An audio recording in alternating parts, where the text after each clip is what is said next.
All new at 5, the U.S. has seized yet another Venezuela-linked tanker. Newly released video shows a helicopter flying next to the tankers and U.S. troops on board.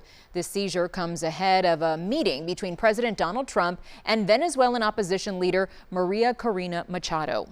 Machado has acclaimed to be the rightful leader of the country. But the U.S. has been backing the former vice president of captured leader Nicolas Maduro. CBS News Miami's Erica Brown joins us live from Washington, D.C. right now. And Erica, the president recently questioned who was best suited to lead the transition there.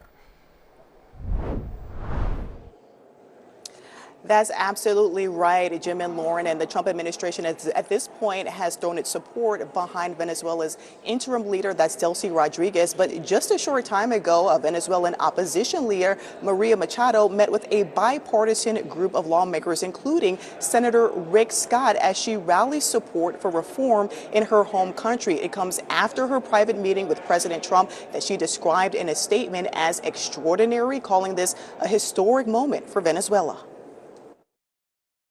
Venezuelan opposition leader Maria Corina Machado arrived at the White House Thursday for a meeting with President Trump. I know the president was looking forward to this meeting, and he's was expecting it to be a good and positive discussion with Ms. Machado, who is really a remarkable and brave voice for many of the people of Venezuela. Machado was in exile from her home country, and her efforts to promote democracy in Venezuela won her the Nobel Peace Prize.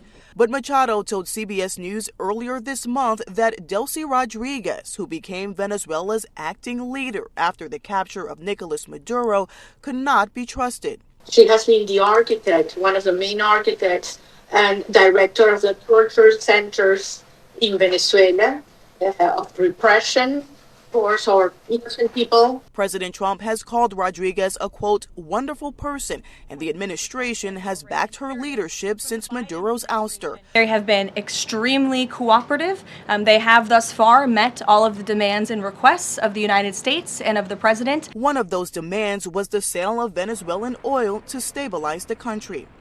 Thursday, U.S. forces seized another oil tanker linked to Venezuela that it says was illegally shipping sanctioned oil. We are watching the entire shadow fleet and how they're moving. I'm very proud of our Coast Guard, how they've partnered with the Department of War to do unprecedented actions. This is the sixth tanker the U.S. has seized since the raid and capture of Maduro.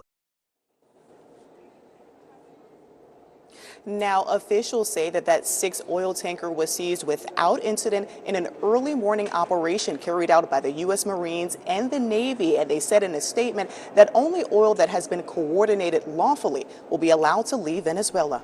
Jim, Lauren, back to you. Erica Brown live for us in Washington, D.C. Thank you.